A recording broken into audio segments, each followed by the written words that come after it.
Okay, I'll take advantage of the lull in conversation and get started here. Today I want to delve into some nonlinear stuff, finally. It's been a couple weeks into the course and we're finally going to talk about it. So once again I want to kind of give you some sense of how nonlinearities are different than linearities in their behavior and give you some perspective on what is different with nonlinear systems and what other interesting things can happen. So, nonlinear behavior. When we talked about linear systems, what did we say about equilibria? So, often it's just one point at the origin, okay, but when it's not, what do we say about the equilibrium? Yeah, they're entire subspaces, okay? There might be one-dimensional subspaces of a line. There might be two-dimensional subspaces, that would be a plane.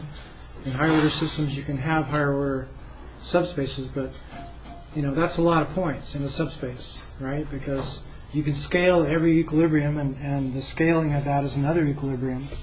So you have an infinite number of equilibrium, and they're not isolated, right? They're all contiguous in these subspaces. So nonlinear systems, it turns out, can have isolated equilibrium. So let's see how this works. Let's take a particular nonlinear system, and this is called the Holmes equation. It's a second-order system, so we have two state variables. This makes things easier to draw and to see what's going on. x1 dot is minus zeta x1 minus delta x2 plus x1 times x2. x2 dot is delta x1 minus zeta x2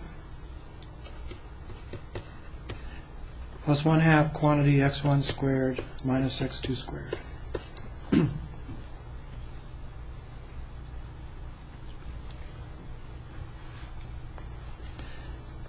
So we think of this as, two equations if you want. This is f1 of x1 and x2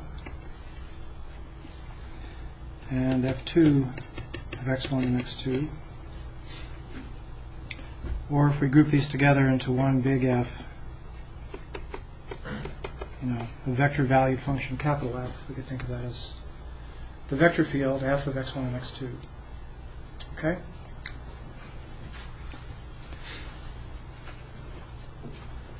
Now, we might be tempted to think of this thing as having a linear part and a nonlinear part.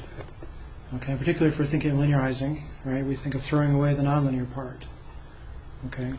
If you were to do that, what would you think the linear part here would look like?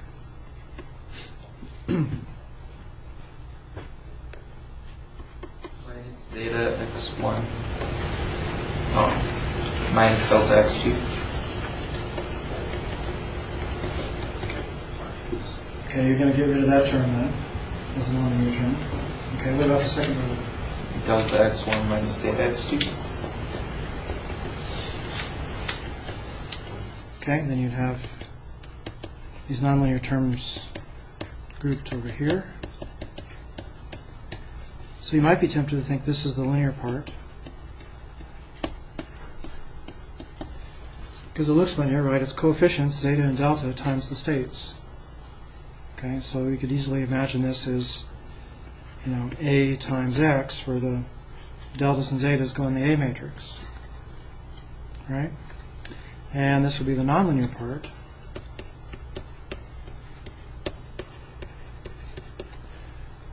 Okay, so if we wanted to linearize, we would just throw away the nonlinear part. Okay, but this is only sometimes right. Okay, so be careful.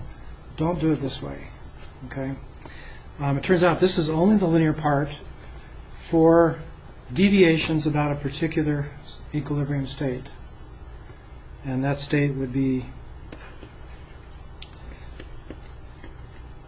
near the 0, 0 equilibrium. For other equilibria, this is not the proper linear part. Okay, so this is not a good way to linearize. Okay, the way we should really do this is do a formal Taylor expansion. We talked about this briefly before. We want to really write this thing as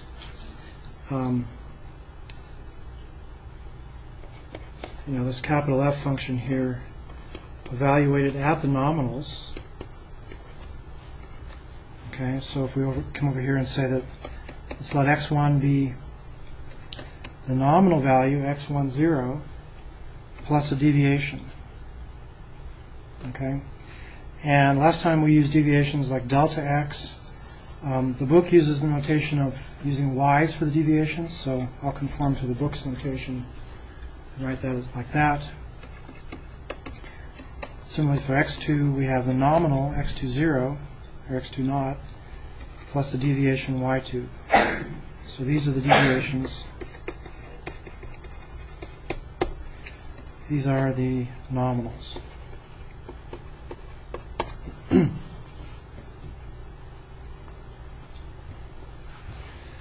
Okay, so just in a formal Taylor series here, this is f evaluated at nominal plus the Jacobian of f, okay, evaluated at nominal, times the deviations, which would be y1 and y2, plus our higher order terms that we will ignore. The key here is this thing right here, right? When we take these partials, to get this linearized version, we need to evaluate this at the nominals. Okay? And if the partials here are a function of the nominal, you're going to get different kind of linearized behavior at each nominal that you linearize around. Okay?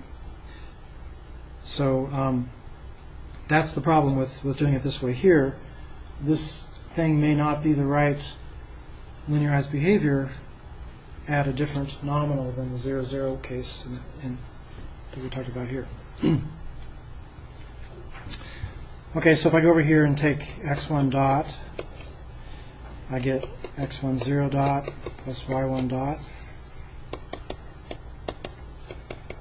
Similarly for x2. And these nominals are constants, so those are 0, those derivatives.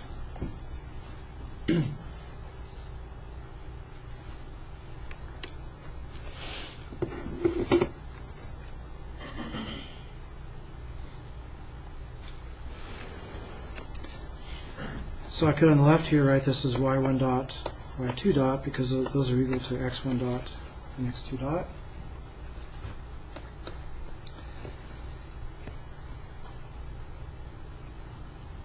What about this f here evaluated at nominal? Well, if the nominal is an equilibrium, okay, what is f at an equilibrium? Okay, what makes an equilibrium up here? Sorry? Right, the x1 dot and x2 dot have to be 0. So the function here, f, is 0 at equilibrium values for x1 and x2. So if I choose these nominals to be equilibria, then this term here is 0.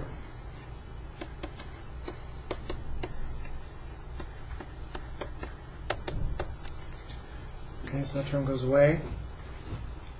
We're just left here with the df term evaluated at nominal times our y1, y2. And we'll neglect these higher order terms.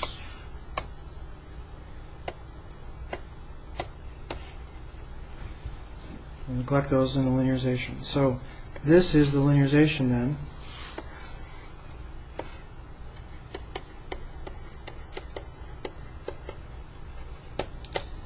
And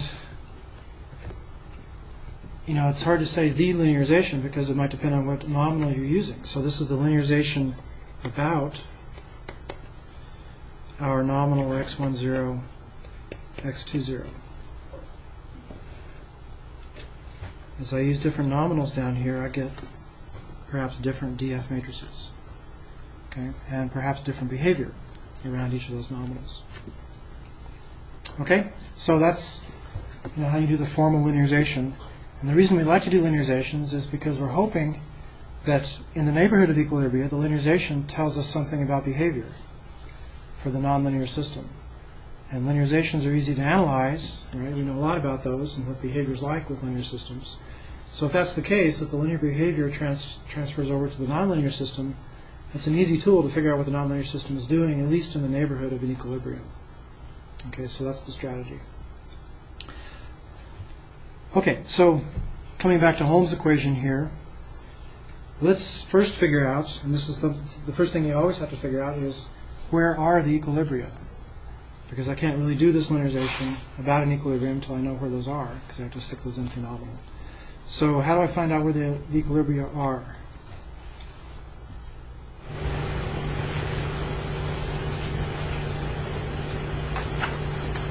Set F1 and F2 0. Yeah. I set these to 0. So I have these two equations here equal to 0.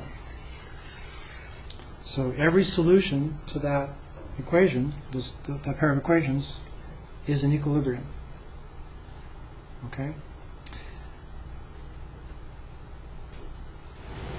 So let's do the case here to make our life simple. Let's take zeta to be 0 to start with here.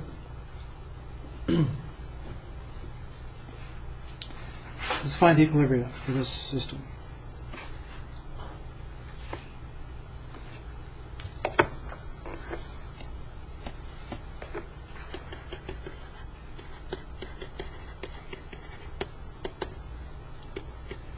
So we have 0 equals minus delta x2 plus x1, x2. And 0 equals delta x1 plus 1/2 x1 squared minus x2 squared.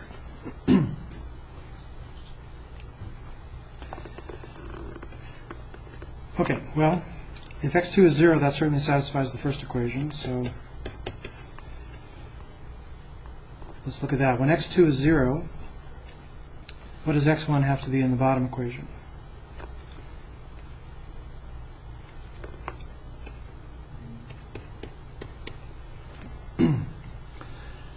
Well, x1 could be 0.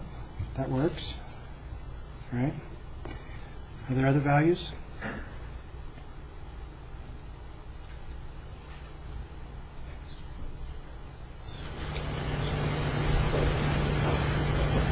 So if x1 is non-zero, I can divide that by x1.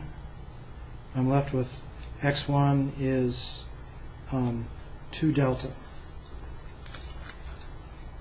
Minus 2 delta when I put it on the other side. So I have minus 2 delta as the other solution. Okay, and there aren't any others for x2 equals 0. Okay, those are the only two possible solutions. So this is two equilibria here that we've identified. In the top equation here, if x2 is not 0, again, we can divide by x2, and we get x1 is delta.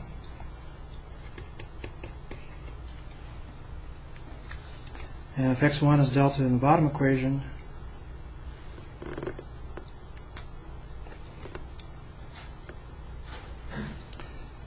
we get what, a delta squared here plus a 1/2 delta squared. So that's 3/2 delta squared equals minus 1/2 x2 squared. So get rid of the 2's there.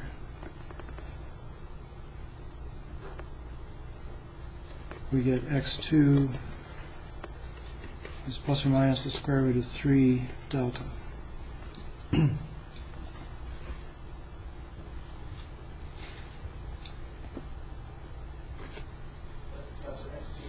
X1 equals delta?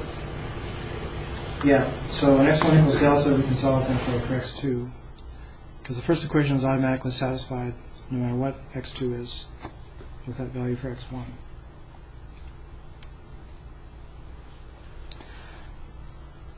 Okay, so we could then plot our equilibria for the system. So in the x1, x2 plane, we have one at the origin. x1 and x2 are both 0. We get one at x2 equals 0, but x1 is minus 2 delta.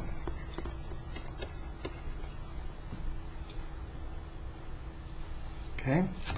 We have one at x1 is delta, and x2 is plus or minus root 3 delta.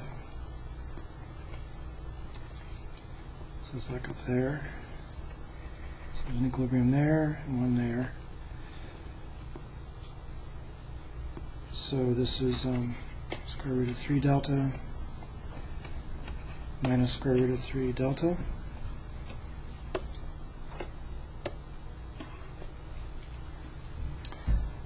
And that's delta. Okay, so we have 4 equilibria in the system, and that's it. And they're isolated equilibria, right? They don't merge together like we have with linear systems. Okay? And it's because of those nonlinearities, those nonlinear terms. Otherwise, we would have just a purely linear system, and we wouldn't have isolated equilibria.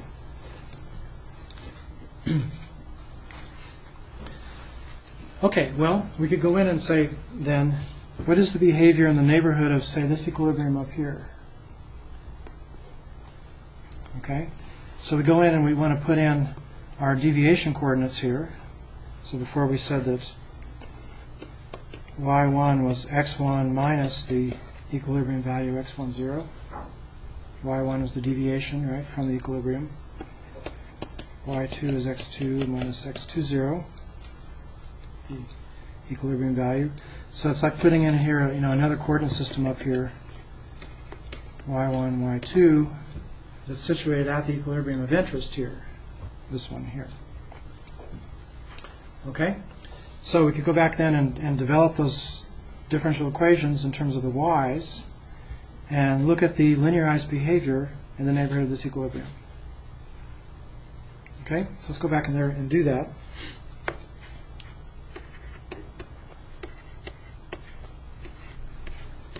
All right, this is going to be that df thing, evaluated at nominal, times the deviations y1, y2.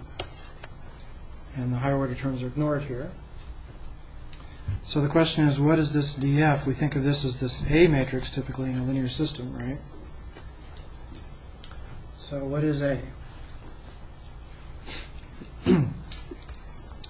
So the df thing, just to be clear about what that is here, this is the partial of f1 with respect to x1, partial f1 with respect to x2, partial f2 with respect to x1, partial f2 with respect to x2. That's what that A matrix is. Okay, and then when we're done here, we're going to evaluate this thing at the nominals. x1 is x1, 0, x2 is x2, 0. Okay, so what do we get here for these partials?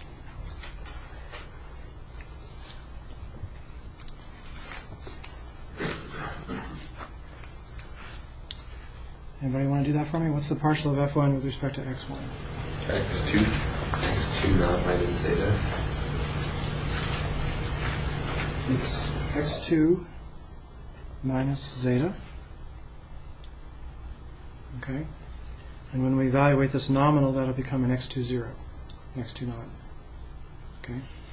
Over here is going to be the partial of f1 with respect to x2. What do we get there? x1 naught minus delta. x1 minus delta. Okay, the bottom row is going to be partial of f2 with respect to x1. What do we get there? x1 half, or delta plus x1. That's it.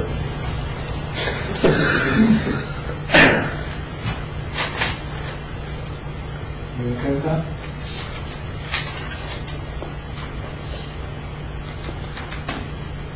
negative zeta minus x2. I'll agree with that. Okay, so that is, and then we'll evaluate that again at these nominals.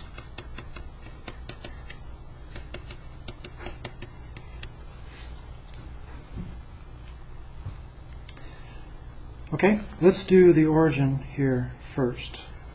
So in that case, the nominals are 0, 0. Okay, so let's go to the next page here.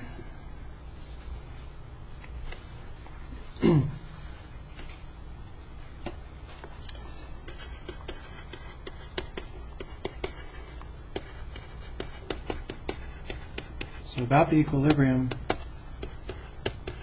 0, 0, our differential equation is y1 dot, y2 dot,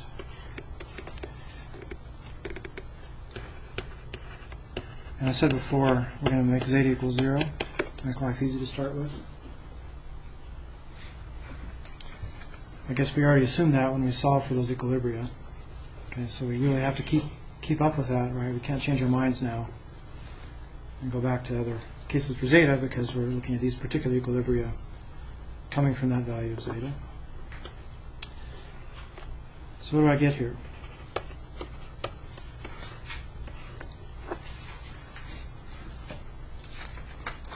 x2 0 negative delta, delta 0.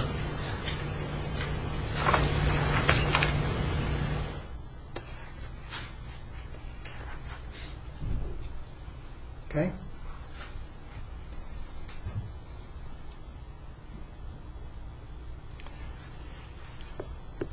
So that's the approximate differential equation about the origin in this system's case when zeta is 0. Okay, so what else? What would we want to do next? Trying to understand behavior about the origin through this linearization. What would we look to next? The Eigen Values. Eigen values. Why? Yeah, let's tell us what those modes look like. Right? We know what the time responses look like if we know what eigenvalues we have. Right? We can tell things about stability and what the behavior looks. Okay, so we need to go look at lambda I minus this A matrix here. Determinant of that set equal to 0 determines the eigenvalues. Lambda I minus A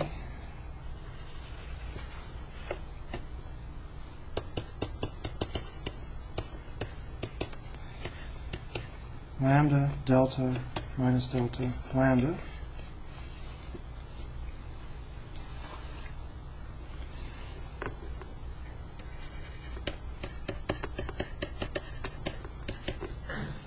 so this is lambda squared plus delta squared equals 0.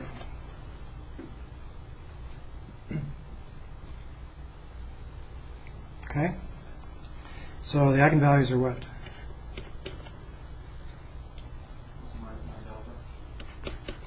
Yeah, I'll use J delta, but I delta is equally good.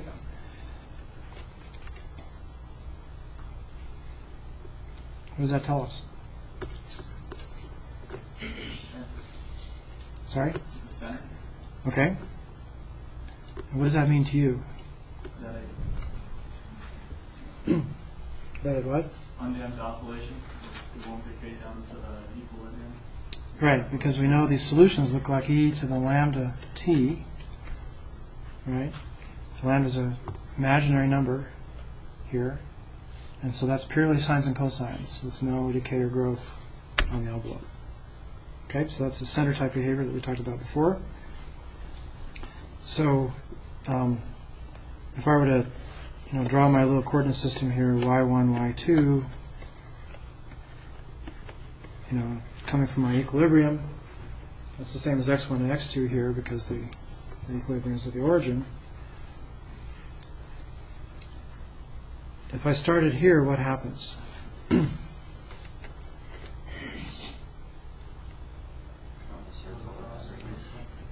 Okay, I go in a circle, or maybe an ellipse, depending on how things are scaled here, right? Which way do I go?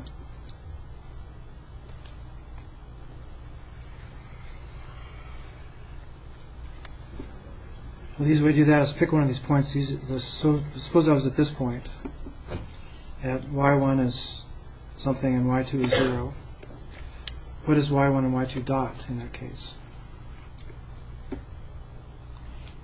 If y1 is non-zero, y2 is 0, y1 dot is what? 0. What's y2 dot?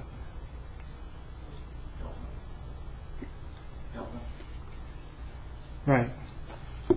So I guess we need to figure out what delta is here. Let's take delta to be positive. So we're concrete here a little bit. So I'm going up because the vector field points that way, starting at that point.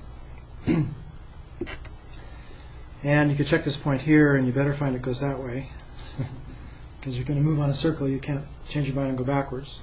Okay, so you could check all those easy points, and you can easily see the vector field does that. Okay, so this predicts counterclockwise circulation around the equilibrium when I'm close to the origin. Okay?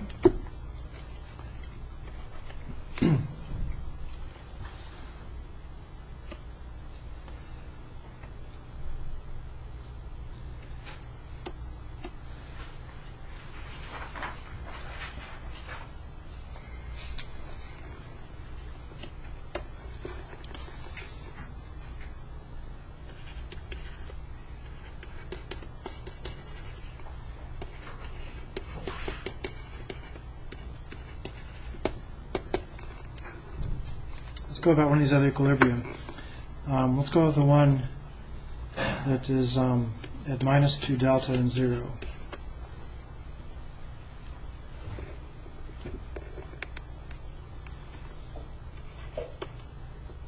What's our A matrix in that case?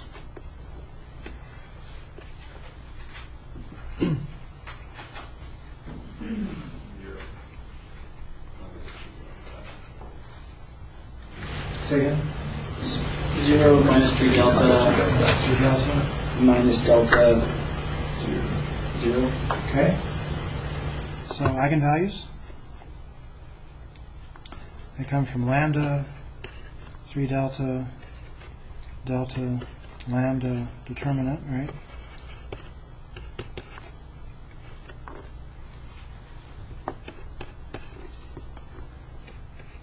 That's lambda squared minus 3 delta squared equals 0.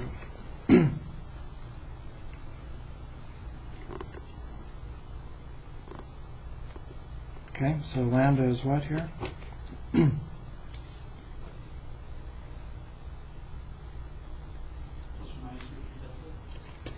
Plus or minus root 3 delta. Okay, they're both real in this case. Okay, so what does that tell us? Sorry? No, probably not. Saddle. It's a saddle equilibrium. Right? There's an unstable mode and a stable mode. There's an unstable manifold and a stable manifold. Okay. So this is a saddle.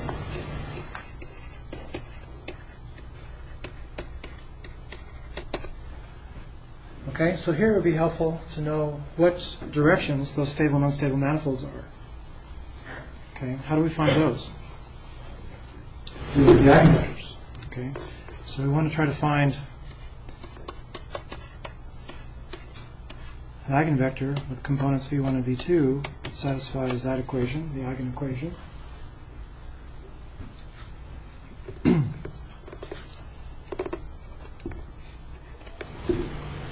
With the eigenvalue of interest plugged in here for lambda. Right, because each eigenvalue has an associated eigenspace, right, eigenvector that defines that manifold. So if we have, say, the plus root 3 delta case here,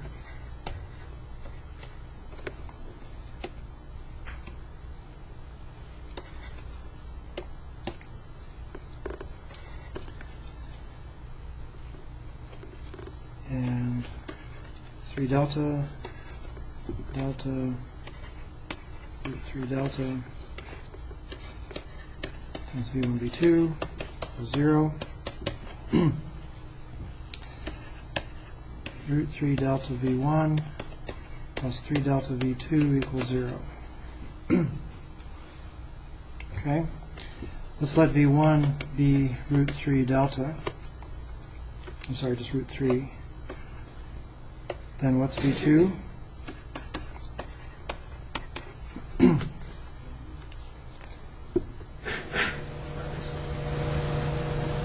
So 1 or minus 1? Minus 1. Okay. If we do the other case here with minus root 3 delta,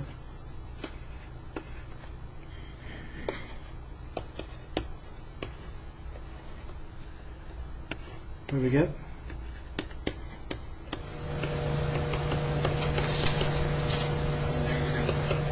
Minus root 3 delta v1 plus 3 delta v2 equals 0. Do the same thing, let v1 be root 3. What's v2? 1. Okay, so we could draw a little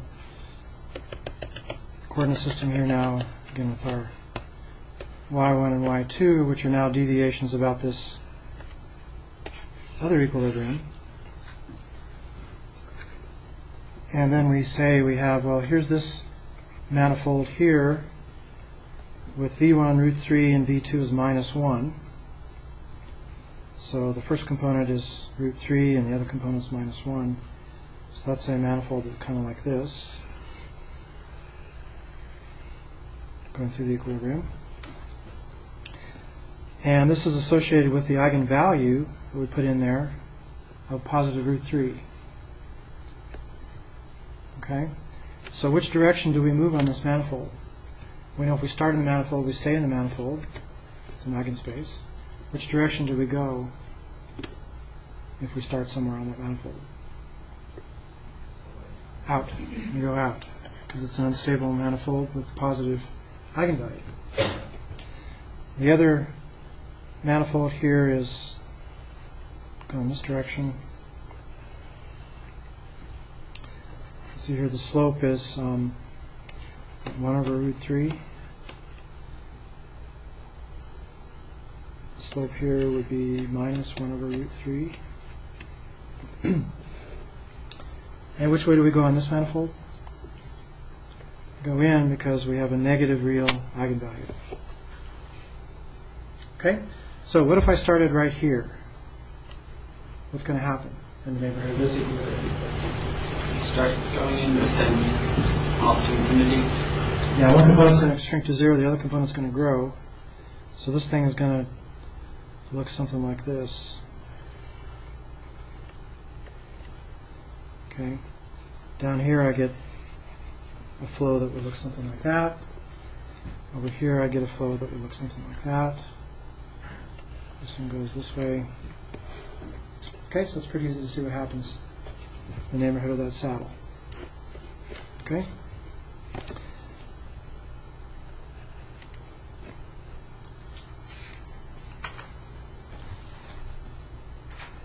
Okay, we could do this for the other equilibria as well. So it's the same story, right? We just establish a new nominal at the new equilibrium point. We look at that partial, we put in the nominals to get the effective A matrix here.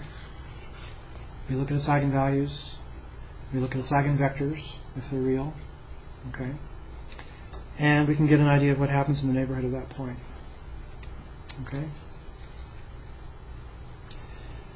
So after a while, this gets a bit monotonous. It's the same thing over and over.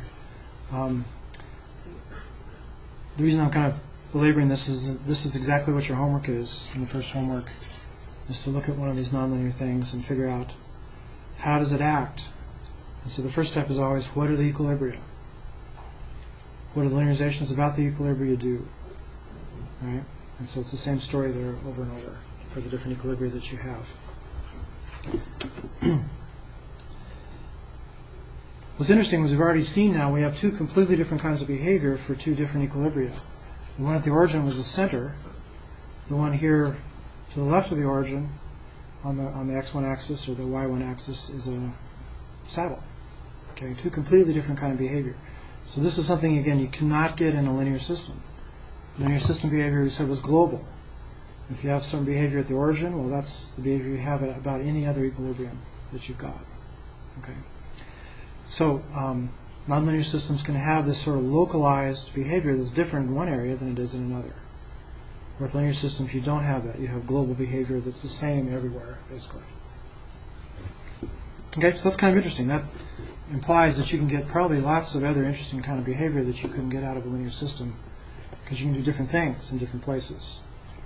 And then, you know, how you wander from one to the other is an interesting question, right? If you get pushed away from one equilibrium and get drawn in toward another, that sort of global behavior of how you connect between equilibria is new kind of behavior that you don't get with the linear system. Yeah. We have a saddle really close to a center. One's at -2 delta 0, other one's at 0, 0. Doesn't the saddle affect the circle? I don't know what that word says. Center? Yeah, the circleness of the center. Won't it make it more pull it apart essentially, because something that'll. Yeah, you got something going on here, and you got something going on here that's different. So what happens in the middle? Well, you'd expect they affect each other in some way, right? So, you know, they're going to affect each other, and it's going to cause some kind of warped or strange behavior in the middle. One thing you would sort of hope for, though, is you get arbitrarily close to one of the equilibria, then you'd hope that that looks more and more like the linearized model, right? And that's sort of all presuming that these linearizations carry the nonlinear behavior over. Okay, if they don't lose something when you throw out higher order terms, because you're so close to the equilibrium, those higher order terms hopefully are small. So we're going to come back later and talk about specifically when you can rely on that carryover and when you can't. Okay, and that comes back to this hyperbolic idea that we talked about briefly before. But that, even if that's true, even if the localized behavior very, very close to an equilibrium is just like the linearized behavior, as you get away from that point, you know that's going to change. Right? That those linearities you threw out, those nonlinearities that you threw out, are going to have an effect, a bigger effect as you get farther away from that equilibrium. And so you know you're going to get some kind of interesting behavior in between, and that's what's really hard to see from the linearization, because you've thrown out all that stuff in the linearization. So that's an important point to remember, is the linearizations, at best, give you accurate behavior very locally. You know, it might be extremely locally, you know, just in a micro, you know, ball around the equilibrium might be the only place that really holds. So keep that in mind. Linearizations give you local behavior that might be very localized. And what happens in between is really not usually known at all from the linearized models that you get. Okay. So that's, I was going to get to this idea of global behavior.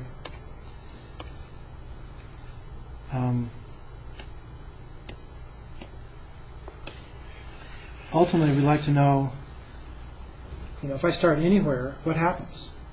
If I want a full understanding of the system's dynamics, I sort of have to know the answers to questions like that.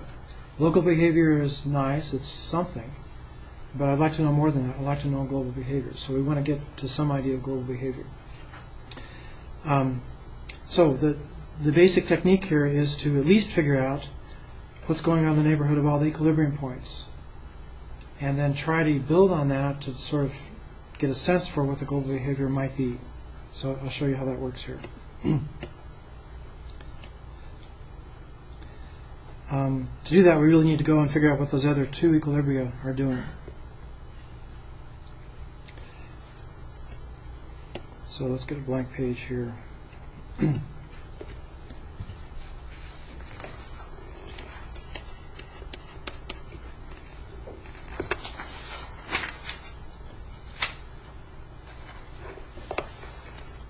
So we had that other equilibrium at delta and root 3 delta.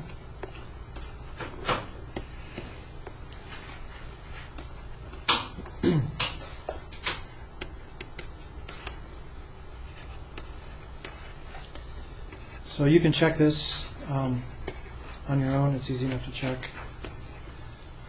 We've already done them twice, so I won't make you go through it again right here.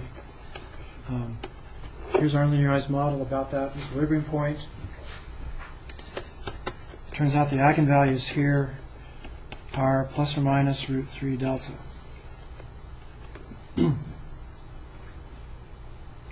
Okay, so what kind of behavior do we have?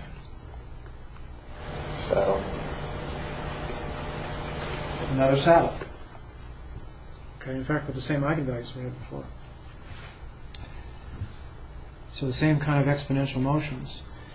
However, it's not necessarily true that the stable and unstable manifolds are the same.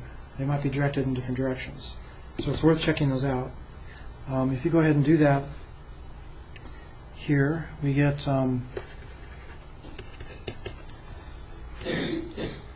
for the positive eigenvalue,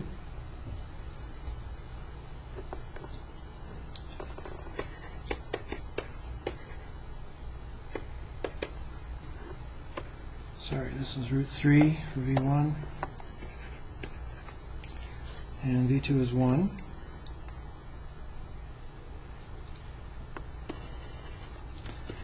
For the negative real eigenvalue,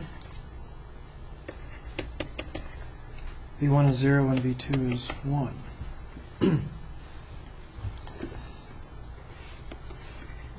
So in our deviation frame here about that equilibrium, we have this √3(1) manifold. Is that a stable or unstable manifold? It's an unstable manifold. Okay. The other manifold is V2 is 1 and Y1 is 0, so that one's vertical. What about that one? Stable or unstable? Stable. Stable as a negative real eigenvalue. Okay. So you can pretty easily draw these contours here, get a rough idea of what happens in the neighborhood of that equilibrium.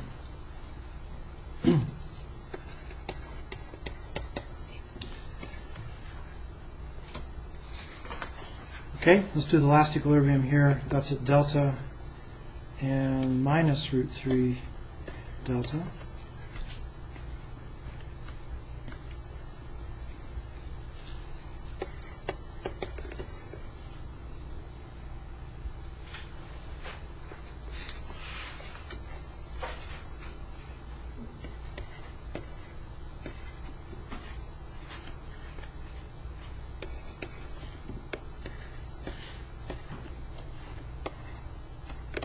So we have that linearized model. The eigenvalues here are the same as before, plus or minus √3 delta, so obviously we get a saddle again.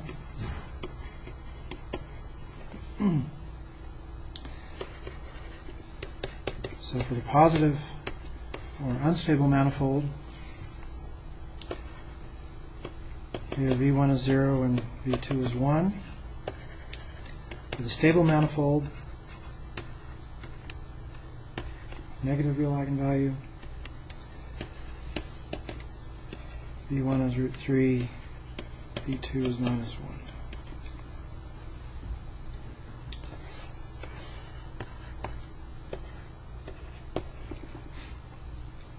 So for the vertical manifold here, it's this one.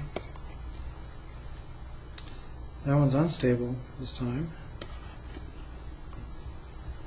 And this other one here is one that's kind of in this direction. And that one's stable.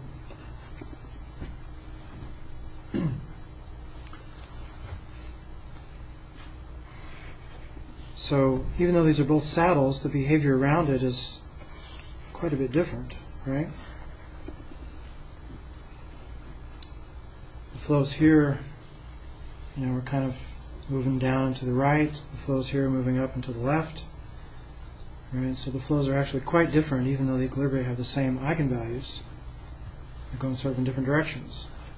We have the same, what you might think of as the same topological behavior, right? The same kind of thing as a saddle.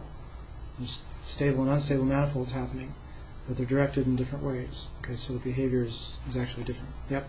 The bottom left arrow should be pointing the other Yeah, direction. sorry.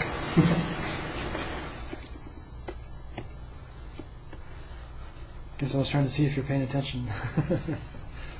Yeah. This might have been a coincidence, and I guess the question is, was it a coincidence, that the circulation about the origin is continuous through all of our equilibria? Is that a derivative of the fact that these linearizations originally came from the same function, or is that just a coincidence that they happen to be moving in the same direction around that point? There certainly is. There's interaction between this behavior, about this equilibrium and about this equilibrium, right? When you get in somewhere in the middle, you sort of have to morph from behavior like this to behavior like this, right? So there's some continuity thing going on here because our vector field is continuous. It's a continuous function, right? And so there's some morphing going on between one to the other. And so you can't have, stuff coming out here and then stuff coming out here and then suddenly just, crash together and don't merge together smoothly. So there's some merging going on here. So that will mean that, as this thing moves over toward this one over here, things are going to have to, go together and work together to merge from one to the other. So let me try to draw the whole picture now and we get a better sense of how that works. Okay. So we've looked at what all four equilibria in the system do. Now we can look at this, at least start to look at this global behavior. So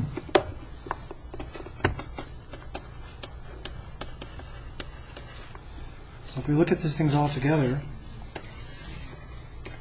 so we'll go back to the x coordinates here because those are our actual coordinates for our system. We had an equilibrium here. We had one here at minus 2 delta. We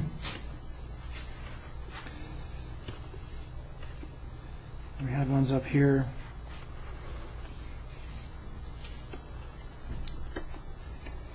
Okay, so we said around the middle here, what happens? Okay, it's just the circles, but which way do we go? Yeah, so we know we go like this when we're near the origin there. What happens in the neighborhood of this equilibrium? Which one? We have these two manifolds like this. Okay. And we know locally, close to the equilibrium, those are flat things because the linearization holds. We can't really extend these things too far out, perhaps, because we don't know how the nonlinearities are going to make that change as we go away from the equilibrium. Okay. And let's see, we had this one stable, this one unstable. Okay. This one up here, what did we have? We had a vertical manifold, and we had one going down like that.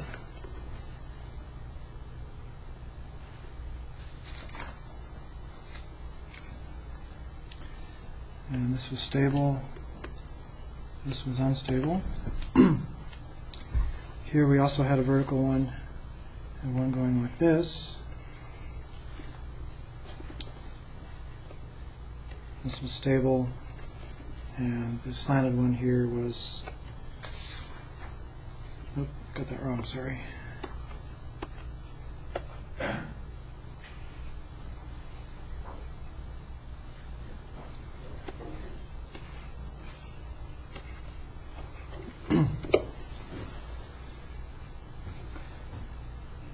Okay, so again, close to these equilibria, we could draw in what happens. Right?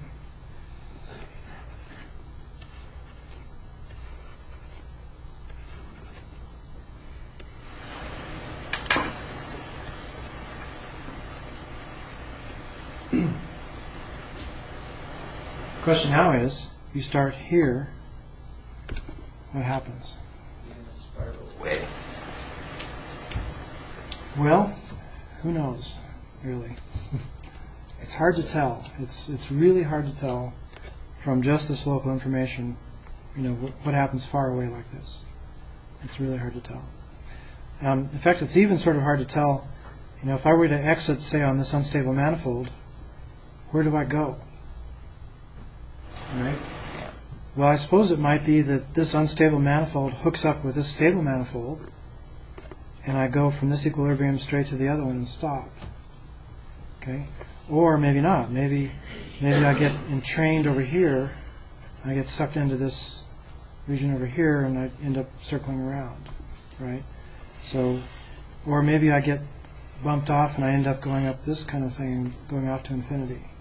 So you don't really know which is which from the localized stuff. So it's kind of hard to tell what this global behavior really is without more information. Okay. So one thing you could do, I suppose, is you could choose points, and you could say, okay, look at the vector field at that point. Which direction is it pointed? Is it pointed kind of off this way, which might indicate this kind of thing? Is it pointed off that way? That would indicate branching to the right, or is it pointed straight up? You might be able to put enough arrows in here to convince yourself that you knew what the flow would do. Okay. Often that takes a lot of arrows. Particularly if you're on one of these knife edges, right, where you could go one way or the other. It'd be hard to know if you stay on the knife edge or not without a lot of arrows in there. Another way to do is to simulate it. And just pick a bunch of points like this and let the computer simulate essentially putting arrows, end to end and integrating the flow. And with enough of those points, you could perhaps see the global structure of what's going on together with this local idea. Okay? So, let's do that.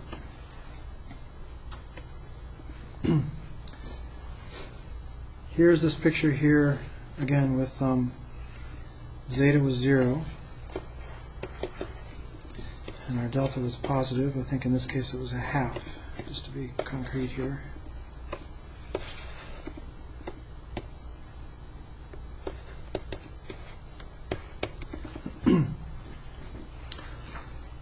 Okay, so it turns out we indeed get center type behavior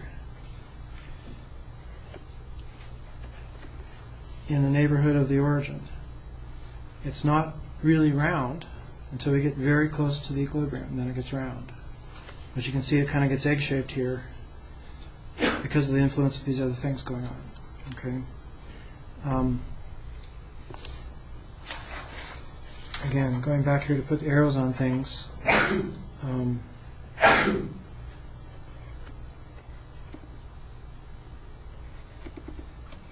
We had stable and unstable manifolds like that.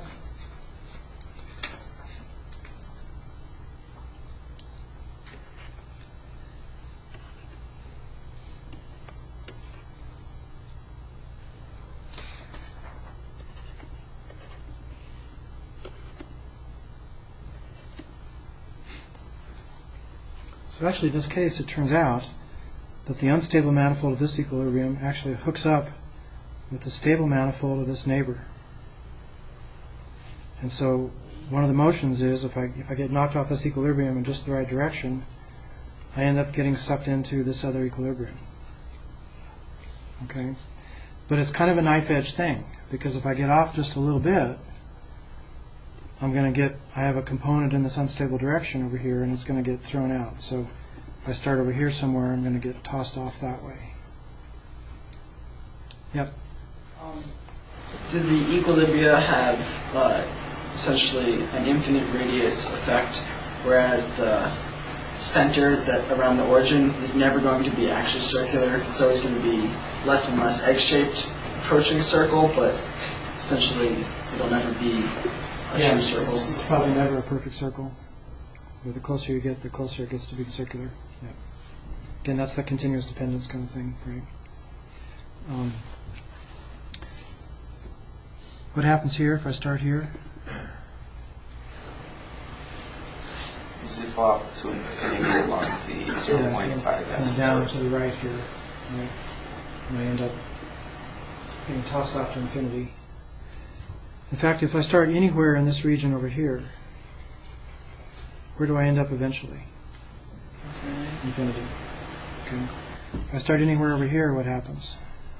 Positive infinity. Infinity again. Over here. Infinity. Infinity again, right?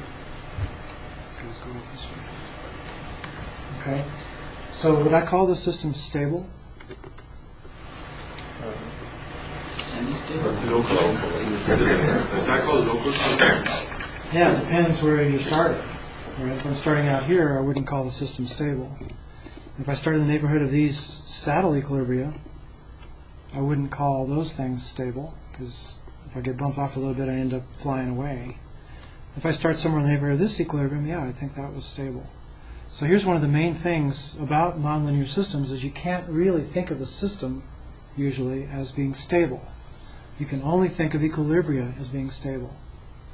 Where in a linear system, we merge those two things together because, right, behavior is the same no matter where you are. And so you could think of the whole system as stable if any of the equilibria are stable. Here, you cannot think of the system as stable. You can only talk about the stability of individual equilibria. I think you went over this earlier when you said that you just used a whole bunch of points to find the green lines. How do you know the green lines aren't bowed outwards or inwards? Because they're just approximation to equilibrium points. Yeah. So what I did here, the yellow, or is that green dotted thing, is just a line joining the equilibria. Okay. And the blue dotted lines here are those linearized manifolds. And they just go out a little ways as I drew them just a little bit out, right? You know, often they get warped, and so they wouldn't really be straight anywhere but at the very close neighborhood of the equilibrium. It turns out in this case, though, okay, that these things do join up, okay? And the only way you'd really know that is to simulate it and start off one of these things and let it run, okay? Is there a question? Okay. Okay, so the local behavior with these little local manifolds and the Eigen Values around equilibria, together with a little bit of simulation, can often give you a pretty good picture of what's happening here. Okay. The reason you can't just rely on simulation is, you know, analytically we found there are only 4 equilibria, right? So we know we don't have to look way out far away here for other stuff, right? There are no other equilibria out there. We're not going to have other behavior to consider far away. So the analytic stuff together with some simulation together can really help you understand the big picture, what's happening globally here for the whole system. So a couple points just to kind of emphasize here again. This local behavior in nonlinear systems can vary. It's very different here than over there. Okay, so that's something to think about. Global behavior takes some work to determine typically. Okay, you can do local behavior, but you have to also get other information, other simulation typically, to kind of figure out how things connect and what goes where. System stability is problematic for nonlinear systems, okay, because it depends. Where are you talking about stability around? Okay, so we end up ascribing stability properties to individual equilibria for nonlinear systems.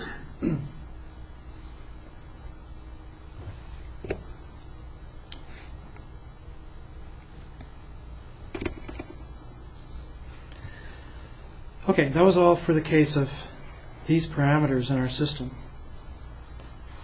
What happens if we change those guys?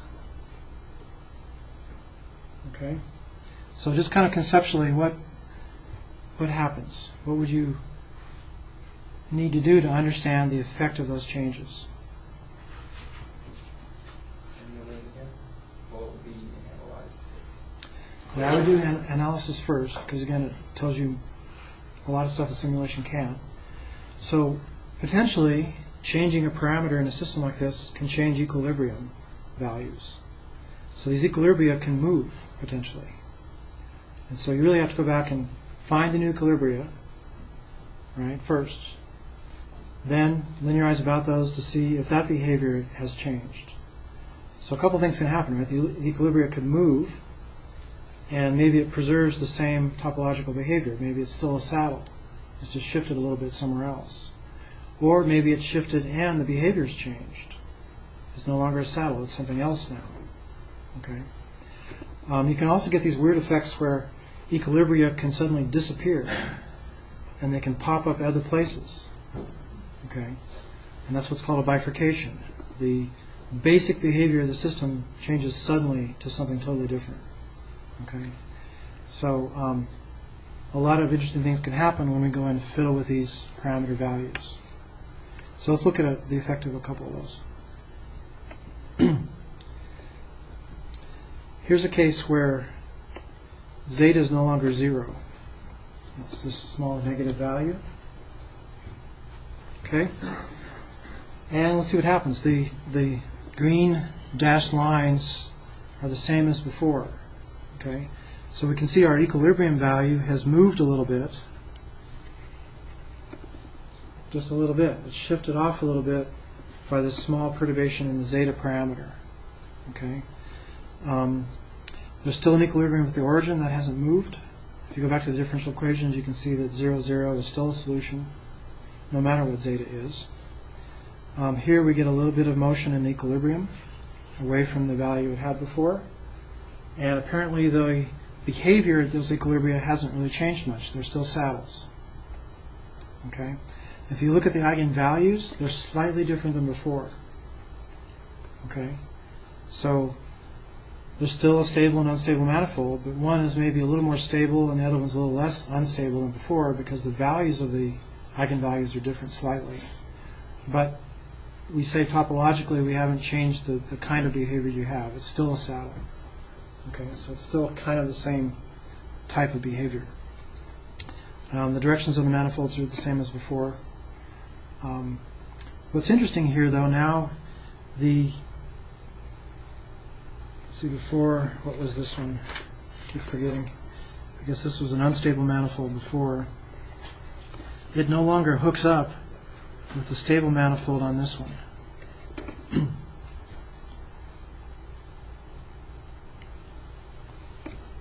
So we still have, in this area here, we still kind of end up moving in pretty much the same way as before, but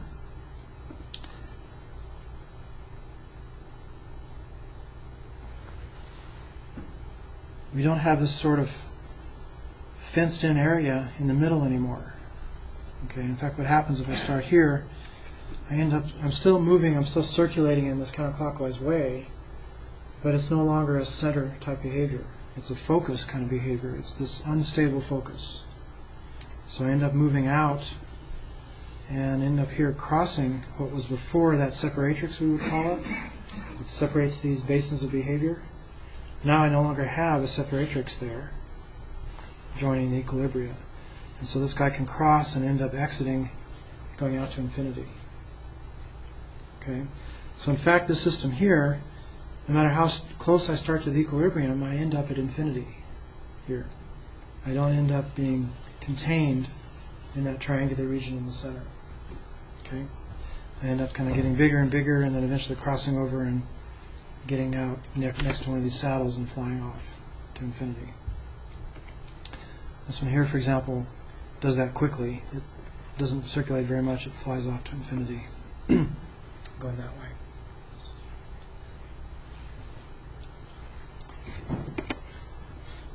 Okay, so here's a case where the behavior around this guy has actually changed significantly. It's still circulating in the same direction, but it's no longer a center. It's no longer neutrally stable. Right? It's unstable now. The behavior about the three saddles really hasn't changed much. They're still saddles. They still kind of do what they did before. They just get shifted over slightly. Okay? And this is a good example of what can happen when you have center-type linearizations, is that very tiny changes in parameters can change you from neutrally stable to either stable or unstable. In this case, we got pushed over to the unstable region. So that neutrally stable linearization has a danger of not conveying the true nonlinear behavior because it's got such weak stability properties. And it turns out it takes very little nonlinearity, the nonlinearity we're throwing away, to make the difference between being really stable or unstable. Okay, so we'll see later that these center-type linearizations don't really tell you necessarily what goes on in their neighborhood very well. Yes? So Does this mean then that we don't know our system very well, and so we model it a little off, we're going to get behavior that's not stable? I mean, is this kind of like a model versus understanding our system problem then? Is that where this would show up? Yeah, so in this case, if I was anywhere out here, this perturbation really didn't change things much. Right? It acts pretty much like it did before, a very slight shift in the vector field. Right? However, inside here, things have changed drastically. Instead of being contained, now I blow up and go to infinity. So that's the case where the behavior in the middle here is very sensitive to this parameter. Behavior out here is not.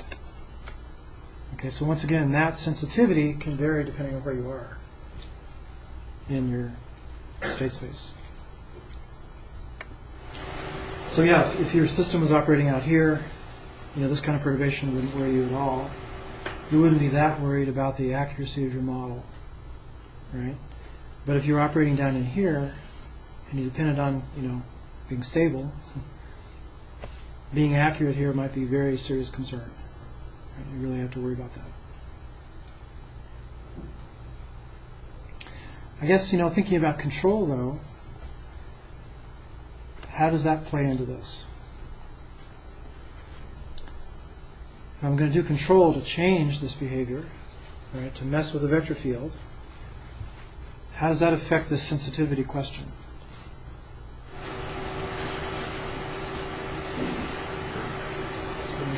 Thoughts on that? Overcompensate for that sensitivity so that you've got a buffer in the other range. Like, let's say you know which parameter is most sensitive, you can design with the buffer with that in mind, so that even if your system isn't teetering on the edge ever. Right. So, for example, in the middle here, if I'm going to do control, I'm not going to go in and mess with this vector field to make it a stable focus under control. So now I'm robust to a little bit of uncertainty, like in this parameter here, because even though, this parameter would want to make my natural system be slightly unstable, if my control made it strongly stable, that control would swamp out the effect of this uncertainty. Because that's one of the major purposes of control, is to swamp out uncertainty in the plant and keep you from operating away from this knife edge, right? This marginally stable situation. Okay. Now there may be some cases where you do want to do things like circulate. Okay. So there, the question is, can I really ever do that, given that that's such a tenuous kind of situation, right? Because if I'm slightly one way or the other with a parameter, I might not circulate, I might converge or blow up. How would we want to do that? So later on we'll talk about that quite a bit next time, probably, when we talk about limit cycles. A limit cycle is a way to do circulation in a robust way, where linearization to a center behavior is not. It's not a robust thing to do. So we'll talk about more about that next time. Okay, the other thing I'm going to talk about is these stable and unstable manifolds are no longer flat like they were before. Before we had flat manifolds, they were straight subspace type lines going through equilibrium, just like in the linear case, even though we had definitely nonlinear behavior going on. This case shows that you can also get these curves, because it turns out that this unstable manifold has to do something like this. Okay? And that's what allows one of these motions here to leak out this way. And so in fact the stable manifold of this guy, turns out, comes from this equilibrium. It spirals in. Okay, so those two manifolds that were straight before and connected, this little perturbation has broken that connection and given now completely different stable and unstable manifolds. And so the set of points that end up being pulled into an equilibrium are now quite different than they were before. Okay, so those manifold structures here are a very sensitive function of parameters in this case, even though behavior out here really doesn't seem to be that particular aspect of the system, that manifolds and especially their connection turns out to be it's easy to break with slight changes in parameters. A little bit of terminology I was going to say before that you might have heard. This case here,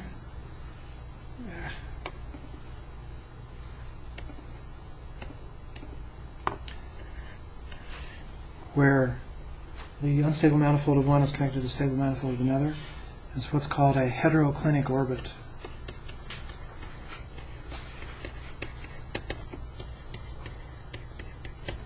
And orbit is perhaps a weird term here because it's not periodic at all, but it goes from one equilibrium to the other. Hetero meaning different, right? It goes from one equilibrium to a different equilibrium. Okay. There's another thing called a homoclinic orbit, which you might guess is what? Yeah, coming back to itself. So that would be a case here where this unstable manifold gets connected to a stable manifold of itself. That would be a homoclinic orbit. Okay.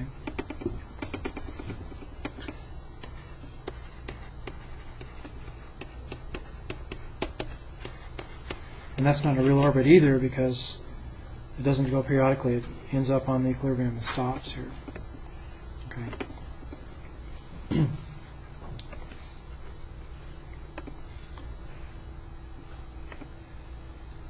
Okay, just one last case here. If we look at a different perturbation here, my zeta is the other sign and it's bigger than it was before.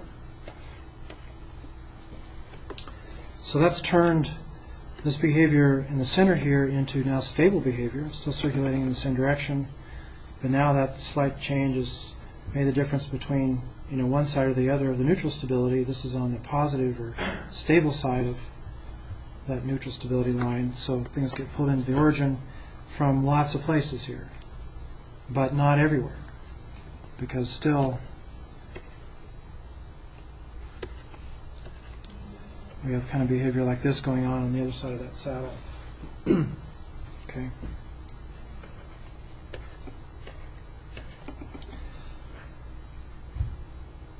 So stuff here probably gets pulled in now, where before it would have gone flying off to the right. Okay. Stuff here gets knocked out that way. Okay. So here we've got these different regions now, and again, the things act differently. Probably if you go far enough over here, I got one of my arrows wrong here, didn't I? If I go far enough over here, I probably still do that kind of behavior. So this manifold here probably goes off somewhere like that now. It gets curved in a different direction. Yeah? So there's going to be a manifold on one of the corner points of the triangle that goes back into the origin. Is that a hetero? Is that also going to be a heteroclinic orbit? Which one are you talking about? That one. Yeah. Yeah, so this one ends up coming in here. Okay. So that would be a heteroclinic orbit because it's going to end up on an equilibrium. It turns out here there's no equilibrium out here like we had before. This is a case where it just vanishes. And in fact, this number here may seem kind of weird because if you go to 0.173, that equilibrium is out here somewhere. If you go to 0.174, it's gone. Poof. Right, it's disappeared. And where it reappears, it turns out, is right here at the origin. There are two equilibria right here, very, very close together. Okay, so this is what's called a bifurcation. We have a drastic change in what's happening here on a very small change in one of the parameters. Yep. How do you find such a bifurcation? Like, how did you do this? I tried a bunch of numbers until I saw it change.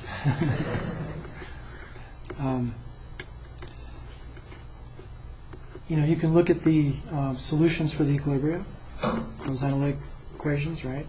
And you can see when solutions there jump by looking at that sometimes. It turns out here when zeta is not zero, the solution for equilibria is incredibly complicated. And I spent about 10 pages of algebra trying to see if I could figure out an easy way to see that, and I gave up. So I just put it on MATLAB and I used the F0 function to find the equilibrium values, Just, then you can go in and play with parameters and kind of see, but again, you don't have that whole analytic understanding either, so it's kind of tough to figure that out. Yeah.